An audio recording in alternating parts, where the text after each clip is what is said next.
Olá, sou Sara Nascimento, psicóloga, psicopedagoga, e hoje iremos conversar sobre os prejuízos de educar uma criança sem limites. Crie corvos e eles lhe arrancarão os olhos, diz o ditado popular, que quer dizer que muitas vezes agimos de forma bem intencionada e somos pagos com ingratidão. Esse mesmo ditado pode ser aplicado para a educação das crianças sem limites. Há muitas perguntas e dúvidas que aparecem quando precisamos educar nossos filhos. Diferentes emoções surgem durante esse processo, especialmente quando precisamos definir os limites. É comum que muitos pais tenham dúvidas e podem até se sentir maus pais quando tomam decisões para estabelecer normas e diretrizes para educar as crianças. Durante a difícil tarefa de educar uma pessoa, aparecem muitas dúvidas. Será que estou agindo corretamente? Será que essa é a melhor opção? Porque apesar de estar convencido de que é a melhor decisão, eu ainda me sinto como se não fosse. Para responder a tantas perguntas que surgem, contamos com muitos artigos, livros e informações sobre a educação dos filhos. Basta ir a uma livraria ou pesquisar na internet e você encontrará muitas dicas que nem sempre são coerentes e acertadas. Muitas pessoas associam a palavra limites a algo negativo e acredito que definir limites envolve não levar em conta a opinião das crianças.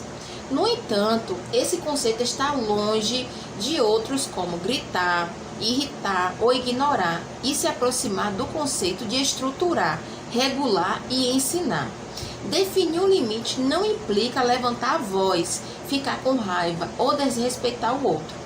Educar supõe dizer não aos pedidos que não podem ou não devem ser realizados e ensinar as crianças que às vezes precisamos esperar para conseguir o que desejamos. Também não envolve a colocação de consequências para comportamentos que devem ser corrigidos e ser coerentes com as decisões tomadas.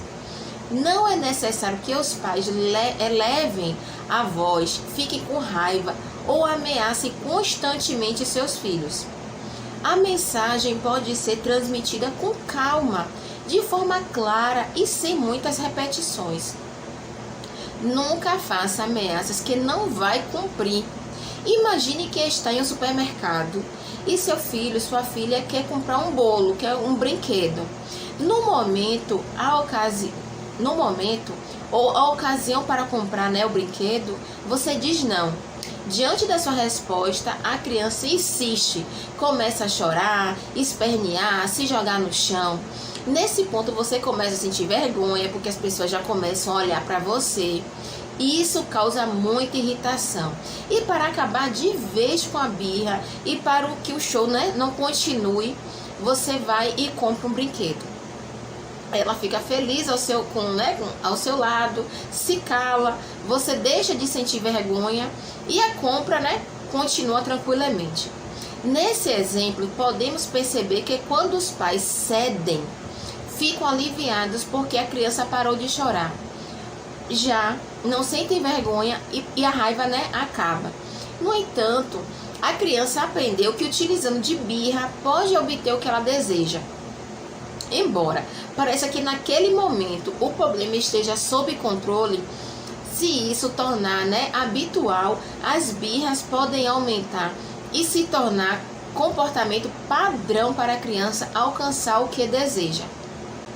A teoria do reforço negativo explica muito bem o exemplo que eu dei e como menos dispendioso e mais fácil para os pais ceder diante dos pedidos inapropriados das crianças.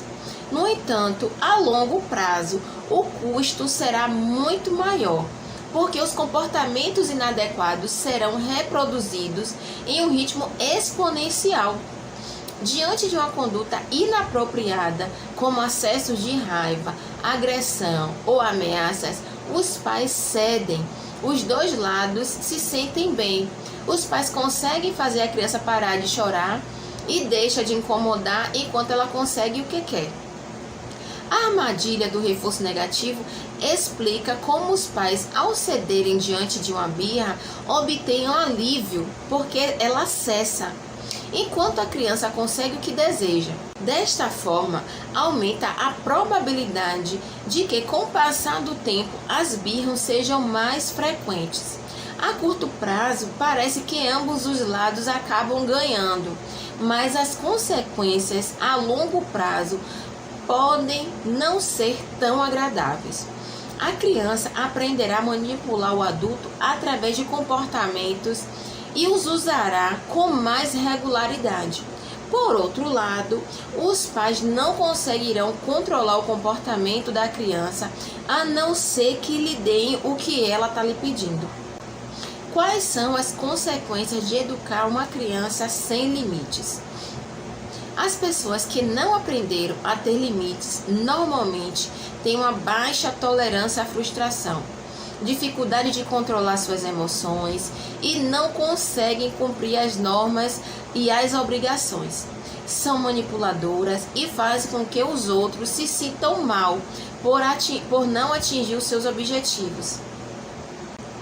A impertinência, a exigência de privilégios, a falta de perseverança e esforço, impaciência, pouca colaboração, problemas de comportamento, agressividade, destruição de objetos são alguns dos problemas que a falta de limite pode ocasionar.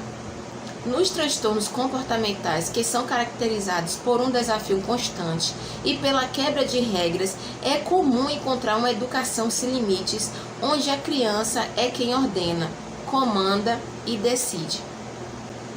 A psicóloga Teresa Rosillo disse recentemente em uma entrevista: "Nós esquecemos de dizer às crianças que são os pais que mandam. Há muitas famílias onde quem dá a última palavra é a criança e os adultos precisam ajustar os seus planos e a sua rotina às exigências e caprichos do filho." Uma das principais tarefas dos pais é educar para que a criança possa se autorregular. No entanto, para que a criança possa regular a si mesma, é preciso que tenha sido regulada antes pelos pais ou pelos responsáveis. Se gostou do conteúdo e deseja saber mais, me siga no Instagram. Até o próximo vídeo.